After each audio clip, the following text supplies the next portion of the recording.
Hey guys, it's Jen over at jenscrappypages.blogspot.com, and this is today's project. I went ahead and threw these cards together that go along with the April's Paper Pumpkin subscription that I just unveiled, and because I wasn't really sure what I was doing, I ended up only getting one card done in the last video, but I really wanted to show you how these cards were put together too. And even if you don't have the Paper Pumpkin, especially this one, this would be a great card to recreate using what you have with your own watercolors, whether it's watercolor pencils, using re-inkers, and then even this with the embossing, you can do the same, technique or whatever with your own embossing powder and your own stamps. So I have everything is all organized, so we should be able to get through these cards pretty quickly. So I think we're going to start with this one here. And again, all of these products came from the Paper Pumpkin from April. And so that's all I'm pulling from. So what we're going to need for this particular card, I'm going to go ahead and set this up here in the corner, is you're going to need a banner for the sentiment to go on, and then just a piece of watercolor paper. And I was looking to see if I had, here, I have a ruler so I could show you or tell you what the, it's a 3 by like 4 1/4 is the size for this piece. And then this black and white striped paper is a 3 by 4 and 3/8, so no, 5/8. So just in case you wanted to make this at home using your own supplies. So I think what we're going to do first is, let's just go ahead and put the card base together. Again, it's a 4 1/4 by 5 1/2, and you're going to go portrait with this one. And this piece of white is going to go inside for you to be able to write your sentiment on. And that's a 3 3/4 by 5. So I'm going to go ahead and just grab my big glue gun because it's handy. And I'm actually starting to run out of my snail adhesive, which should be coming in the mail probably tomorrow with my order, but I didn't want to start using it and then run out. So that's just going to go on the inside here so you can write whatever it is that you want to write to your person you're sending it to. And then let's go ahead and we'll put this piece on as well, and then we'll get to coloring the watercolor paper. And that's just going to go on at an angle, kind of like so. And then, let's go ahead and I'm going to take this little banner out and let's measure this too, just so you have an idea. So it's going to be a 2 by 1. And we're going to take I'm just going to go ahead and make this the same sentiment as what was presented in the kit. So let me get my little ink spot. And that's just going to go, and I think, we need to turn it this way. And then that's just going to kind of go in the center here. And then I know my block is too big, but I'm just going to do that, use it for now. So then the word for is going to get stamped out. And that's just going to kind of come up above the best. So it's pretty easy. And then let's see. Might have gotten that a little crooked on my block. Let's see if I can, there. For the best what? This one is the best teacher. So that'd be kind of a neat little, teacher's card for end of the year. I don't have to worry about that anymore. My kids are almost 20 and my daughter just turned 23, so. And she's actually going to be a teacher, so maybe I could give that to her when she gets her teaching degree. So that's going to just get set aside. And then we're going to take our watercolor paper here, and the colors they used were green and or blue and yellow. So, and I didn't do anything fancy with this, so I kind of just started up here a little bit with my blue, and I was pretty generous with laying the color down on here. And you're going to take that all the way down to approximately, oh, I don't know, maybe here-ish, and then you're going to take your yellow, and we're just going to overlap that blue, and then come down here. And I have to be honest with you, when I saw the instructions for this, I thought, well, why didn't I ever think of overlapping colors to create another one? So even though there's 4 colors in here, there's a lot of different color combinations that you can go with. So there's that, and then I'm going to have a little bit of paper towel here to kind of dab off, get my water.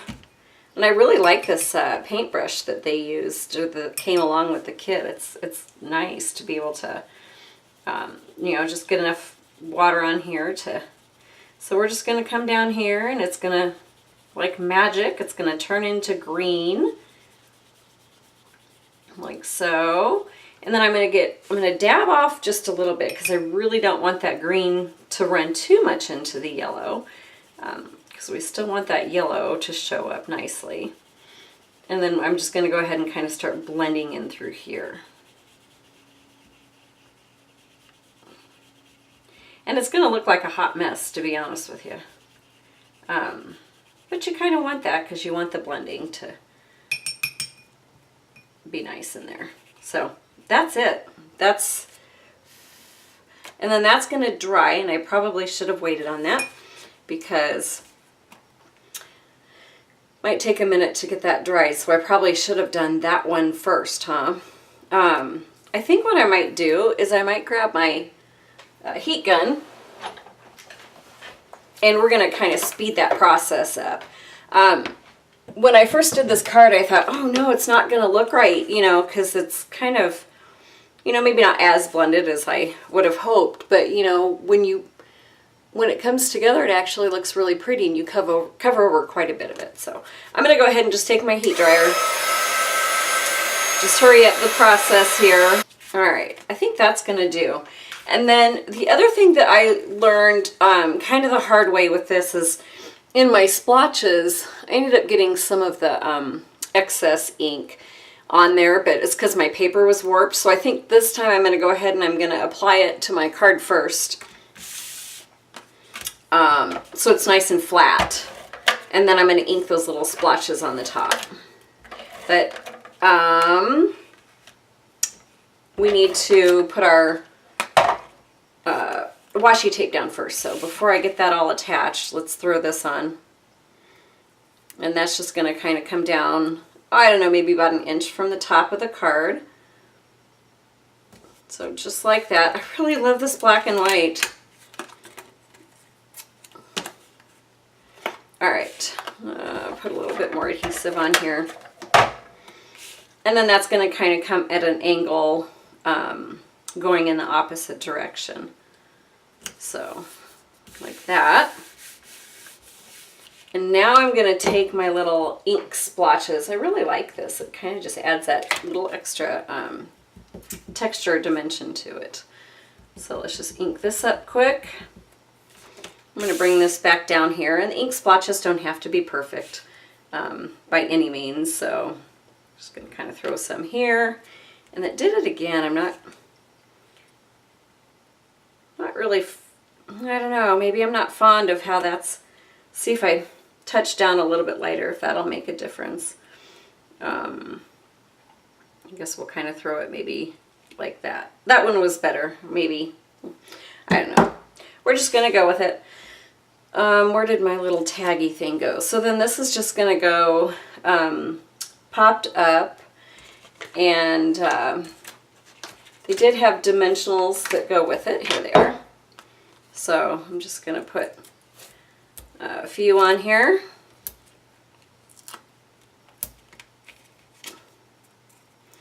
And these cards come to I'm a little tongue-tied this morning. They come together pretty quickly,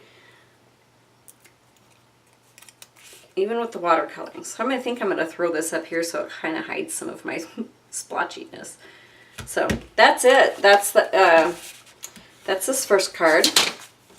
So I think it's really cute. I love the bright colors.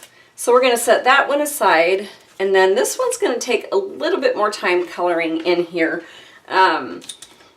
And we're going to use all of our colors for this, and then we're going to be blending. So let's get this piece out here.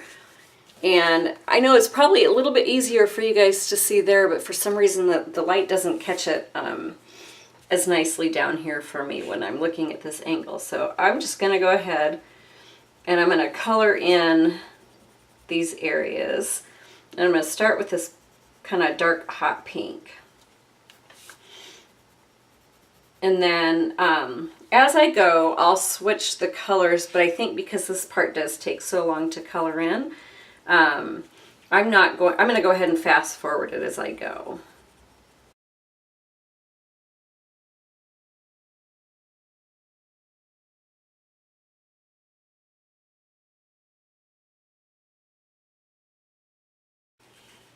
Okay, so this is what we have, and I don't know if you can see when I fast forward through it, but I started with my pink here, and I carried my pink in through here, but then I took my yellow over the pink to create the orange, and then I just colored in the yellow up here, and I brought the yellow down to here, and then I put the blue over it to make it the green, and then I continued my blue down to here, and then I put my purple over these couple down here, and then just finished it off with the purple. So, excuse me, my allergies are starting to kick in again. So then what I'm going to do is I'm just going to go ahead and start over here and just start blending in my colors. And as you go, some of them you are going to have to kind of stop and blot. But see, there's your orange starting to come in right there. So it'll just kind of gradually go down to that orange, that really pretty. And I love how, see, this is where I'm going to kind of pick it up. I'm going to dab off a little bit, and then I'm going to come in and pick up my yellow because you really don't want any other color to be in with that yellow. So, and then everything is going to end up getting blended down. Don't worry about getting, you know, the color on top of that embossing because that's just going to be wiped off. So then I'm going to carry my green in through here. The only thing that I will say is be careful when you are on this edge, because when I did it before, I ended up getting some color outside of the edge, which, you know, I guess that's okay. You know, a little coloring outside the lines doesn't hurt anybody. So then I'll just kind of carry my blue one down here. I just think that's so pretty. And then my purple and my blue are going to kind of start to come together down here. And I think I'm going to go ahead and dab off a little bit and then finish out my purple. Maybe come back up this way a little bit with it to blend in with that blue. All right, so that's done, and then I'm going to come back with my paper towel, and I'm just going to go ahead and wipe off this excess from on top of that embossing. That's it. Not perfect, but I think it's really pretty. I love the way that turned out. So the next thing we're going to do with this card is we're going to go ahead and we're not going to do that yet. We're going to attempt to put the splotches on again without making it kind of worse. So this is going to kind of come down here towards the bottom of that. Oh my goodness. Perhaps I should wipe that off because now my whole entire thing is... maybe I won't be using that one. But I'm going to go ahead and finish this and kind of show you how it's put together. So I'm trying to be careful with this one. That's not so bad. And then we're going to take our leaves and You know what I think I'm going to do first, though? I think I'm going to go ahead and stamp. Oh, that's kind of disappointing, but I guess we'll have to roll with it, huh? Because I'm not starting the video over again now that I'm this far into it. So we're just going to ink up the U, and that's going to go down probably about right here. And then let's get our best back out and ink that up. And that's just going to kind of come down here a little bit. You want to make sure you leave a little bit of room for our the. And let's go ahead and throw this washi tape down here at the bottom.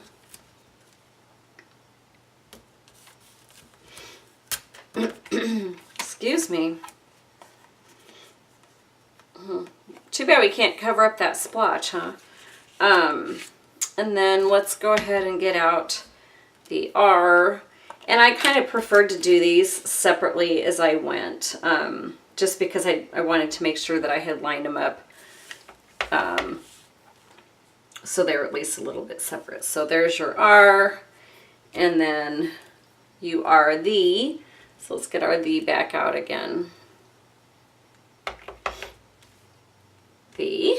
So there's that. And then let's throw on a couple of our leaves here. So I think I'm just going to put this kind of coming down like this. And then another one like that. And one last one kind of coming out like that. And then we're going to throw on a yellow flower. Now I did kind of read on a couple of posts that some thought that these little flowers were just a little bit too bulky for their liking on a card. So if you feel the same, you know, you can always punch out a different card or a different flower, or use a die cut for a different flower if you don't, you know, if you prefer not to send something like this in the mail that has that bulk on it, because it is about 1/8 of an inch thick. And the other thing that was commented on, they suggested, you know, if you think this is too bulky to use on a card, you could certainly use it, you know, on a 3D project, something that you're not going to mail out. Or if you do use it on a card, just don't mail it out. So there's some ideas out there. I just really think it's pretty, and maybe I'll use mine just to hand out or give away instead of sending in the mail. But because I don't know if that would cost, you know, extra for postage with that extra bulkiness in there. But I like the flowers. I think they're really cute. So I like the glitter, and I like the, you know, that they're the acrylic. So, all right, and this is just going to go kind of centered in here in the front of your card. And I think, oh, I did. I'm not going to do it, but on this one I did use the dimensionals and I popped it up. I think either way, it's going to look pretty. And I suppose if you're going to include that flower, maybe you don't want to pop it up because that would give it even more dimensions. So maybe that will work the way it is. But so those are the cards. I just thought they were really pretty, and I kind of look forward to giving it a try on my own using, you know, the stamp sets that I have on hand with the embossing, the emboss resist, and the watercolor paper. I can't wait to kind of sit down and play with it. This just kind of helps give me some ideas on what I can do. So thank you for watching, and I will talk to you later. Bye.